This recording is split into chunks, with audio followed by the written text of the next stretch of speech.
Professor Jorgieto possui doutorado em educação. Ele é profissional de educação física e diretor da área da saúde do Univag. Gosta de pesquisar sobre as dificuldades de aprendizagem, currículo e assuntos relacionados às questões sociais. Como hobby, Jorge gosta de jogar tênis e passear com a família. Jorge acredita que pode contribuir com este projeto ao colaborar positivamente com pessoas que necessitam do conhecimento científico, sendo básicos e aplicáveis, para assim melhorar as condições de vida.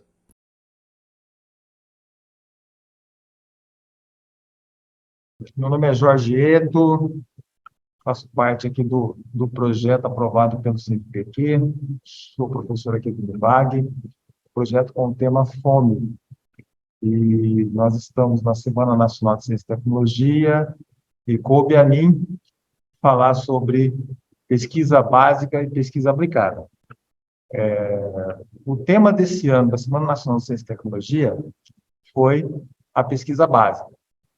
Mas, de maneira inovadora, aqui a nossa equipe pensou em fazer um trânsito da pesquisa básica até a pesquisa aplicada.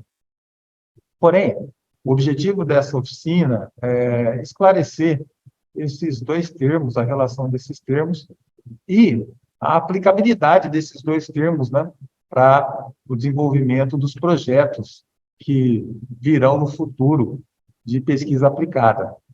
Então, começamos aqui fazendo uma apresentação da pesquisa básica à pesquisa aplicada. Como eu disse, é o nosso objetivo. Então, para a gente poder tratar disso, a gente vai trabalhar com alguns conceitos que temos de pesquisa básica e pesquisa aplicada. O primeiro conceito é sobre conhecimento. Então, quando a gente trata da questão do conhecimento, a gente tem três elementos importantes, que é o sujeito, o objeto que se quer conhecer e a representação que se cria desse conhecimento. Né? Praticamente, a nossa vida inteira, a gente aprende novas coisas, a gente conhece novas coisas.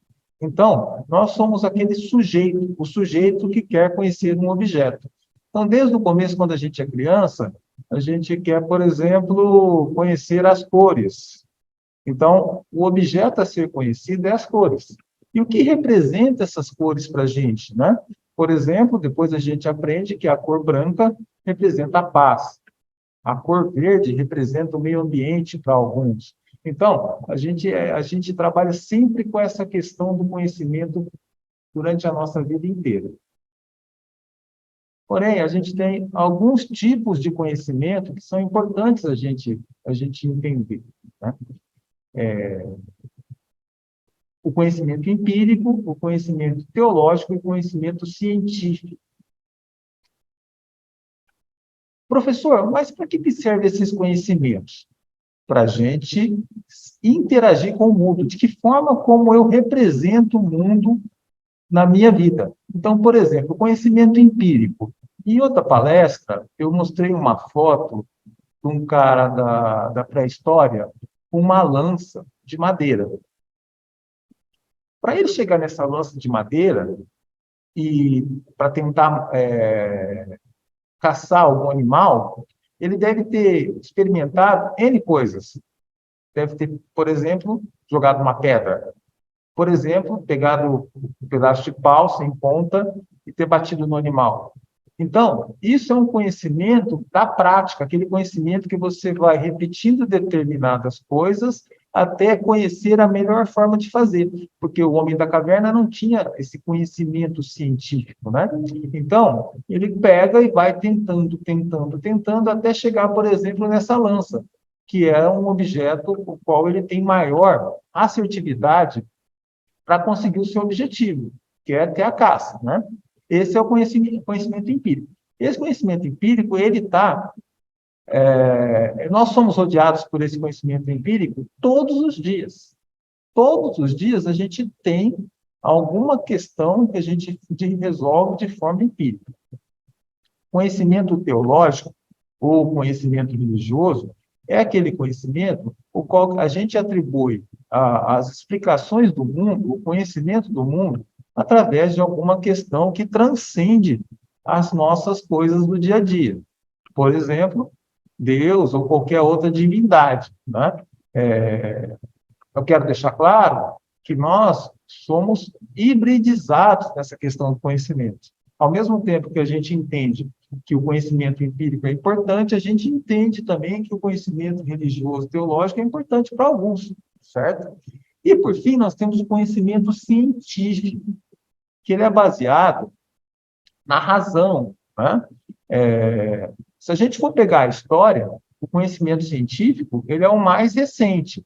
É, no interstício entre a Idade Média e a Idade Moderna, se aparecem os primeiros traços de ciência, né?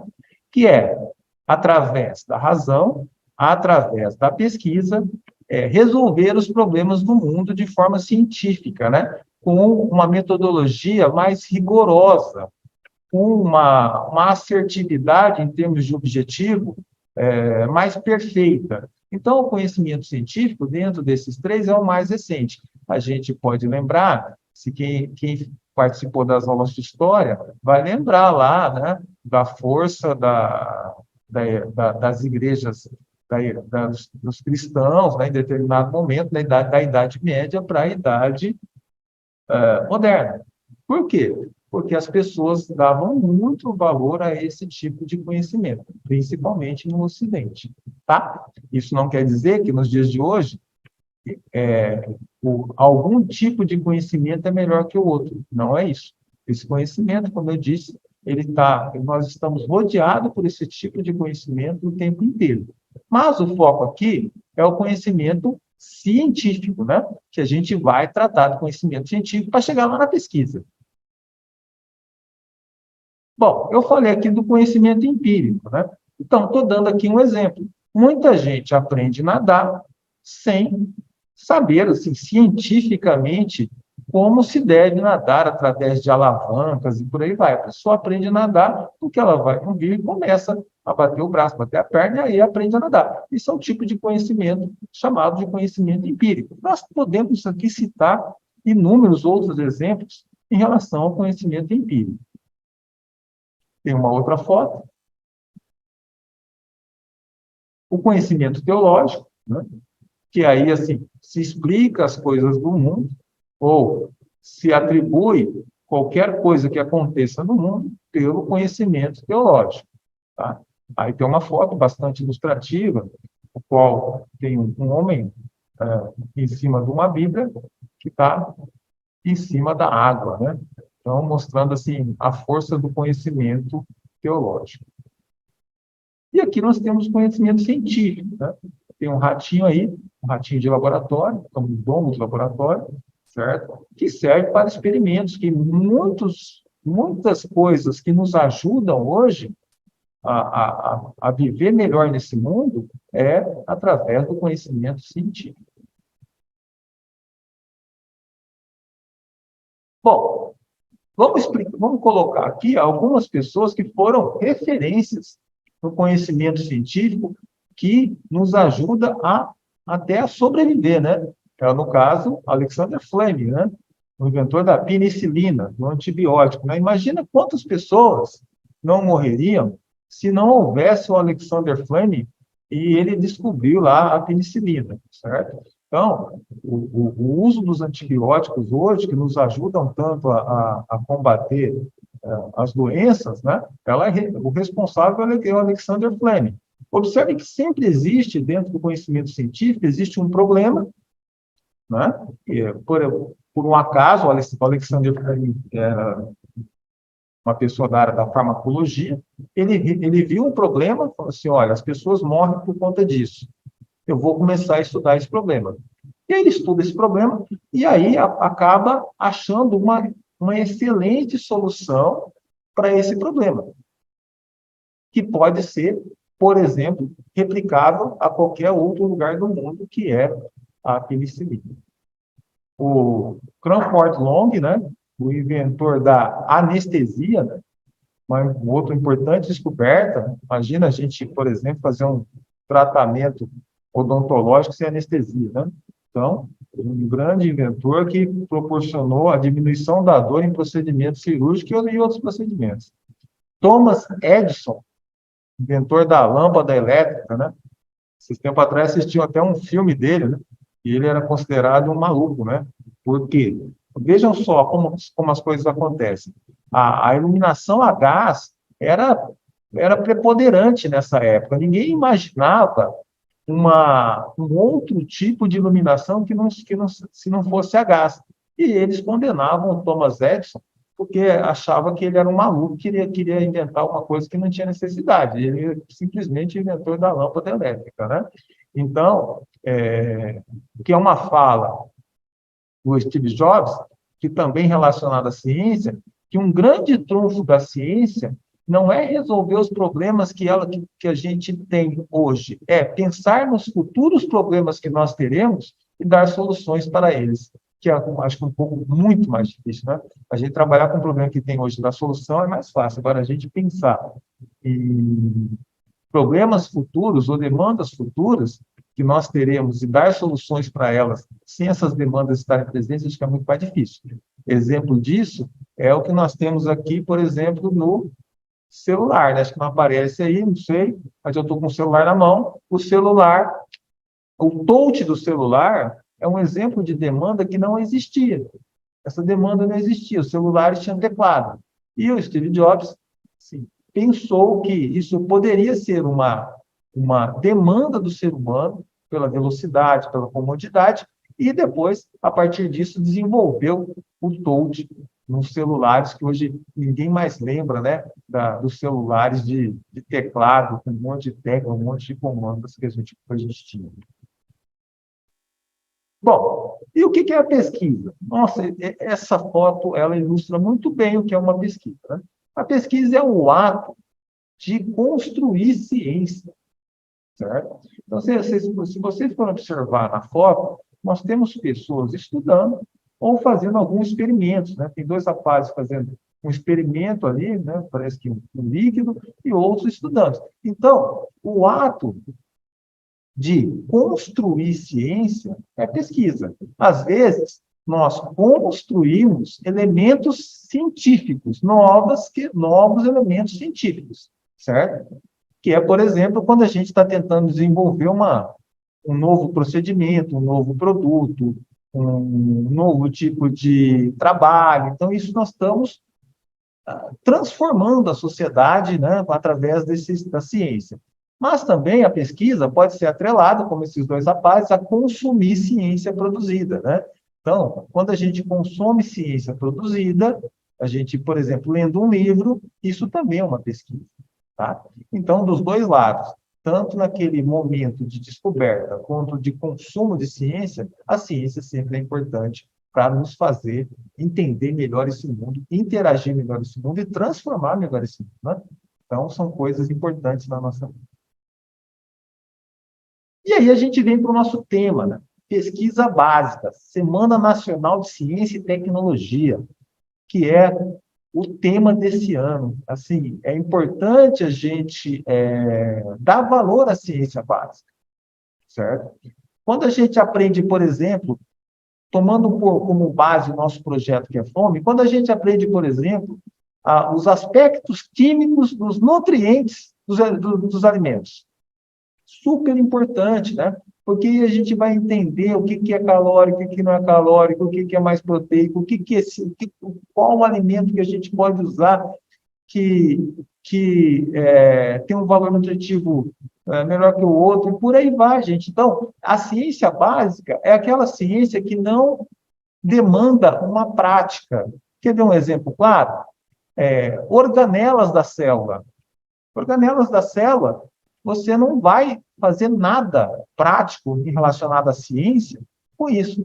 Mas, se você estudar, por exemplo, o DNA, quem estudou o DNA das células para obter cura de doenças, ele está fazendo uma pesquisa aplicada através da ciência básica. Então, isso é muito importante para vocês, estudantes, que às vezes não dão valor, por exemplo, na ciência básica, né? Que é a questão de organelas, que é a questão da química, tudo isso, aquela tabela periódica, tudo isso é ciência básica, que advém de pesquisa básica, tá?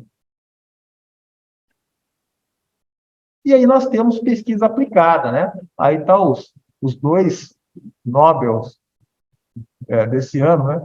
Fizeram uma coisa simples, desenvolveram a vacina do Covid por RNA, né? Antigamente a gente tinha uma vacina por vírus inativado e eles desenvolveram um outro tipo de vacina por RNA. E salvaram milhões de pessoas, né? Independente aí de caso de pró-vacina contra vacina, mas salvaram milhões de pessoas. Né? Então, são pessoas que, através do conhecimento lá, da ciência básica, RNA, aquela questão de célula tal, eles desenvolveram uma coisa aplicada, que é a vacina, através de uma demanda da sociedade. Então, quando vocês, vou dar uma dica para vocês, quando vocês estiverem lá nesse movimento de desenvolver pesquisa aplicada, olhem para os problemas de suas cidades. Às vezes, uma pequena coisa que você faz através do conhecimento, da ciência e da pesquisa, você vai dar uma grande solução que vai resolver uma dor, um problema da sua cidade que tenha tempos e vai melhorar a vida de muita gente. Então, olhar para a sua cidade, olhar para o seu local e pensar em resoluções propositivas através da pesquisa é a pesquisa aplicada, como esses dois aí que são gênios, né? Então, vamos olhar, mas assim, não precisa ser um gênio, mas você pode dar respostas aos problemas da sociedade através da pesquisa aplicada. E, só falando aqui, acho que eu já dei até esse exemplo, né? Mas aqui está escrito para ficar na nossa cabeça, certo? Isso aí é uma relação da pesquisa básica com a pesquisa aplicada. A gente não dissocia pesquisa básica e pesquisa aplicada. Então, a ideia do nosso projeto é que essas oficinas que vocês estão tendo agora, esse conjunto de oficinas, ele sustente vocês a pensar em relação a uma pesquisa aplicada, certo? Por isso nós tivemos oficina de tecnologias assistivas, por exemplo, que é o conceito, como se faz, aquela coisa. Agora, como é que eu aplico isso lá na minha realidade, no meu dia a dia? Então, eu tenho aquele conhecimento, mas eu posso aplicar aquele conhecimento. Então, como a ciência pode melhorar a vida das pessoas? Gente, a ciência, ela permeia toda a nossa vida, né? Vou dar um exemplo. Hoje nós estamos aqui na região da Baixada Cuiabana, o calor é intenso, né? Nós estamos numa sala climatizada com ar-condicionado. Quem criou essa climatização foi a ciência, tá? A, a, a foto que está aí é representativa de uma falta de alimentação adequada, de uma das questões além disso, né? Mas uma delas é a falta de alimentação adequada, certo? E que, se a gente conseguir, minimamente, que vocês consigam inferir na cidade de vocês, criando novos elementos, criando novos processos de distribuição de alimentos, certo? Impactando no poder público para que isso seja irradiado para outros locais, a gente pode chegar, desculpe, a gente pode chegar aqui, né? Nesse prato aqui, nessas condições. Nosso objetivo, dentro do nosso projeto, é porque a gente tirar mais gente daquela outra figura e trazer para cá. Né? Então, é um objetivo maravilhoso, um objetivo lindo, né?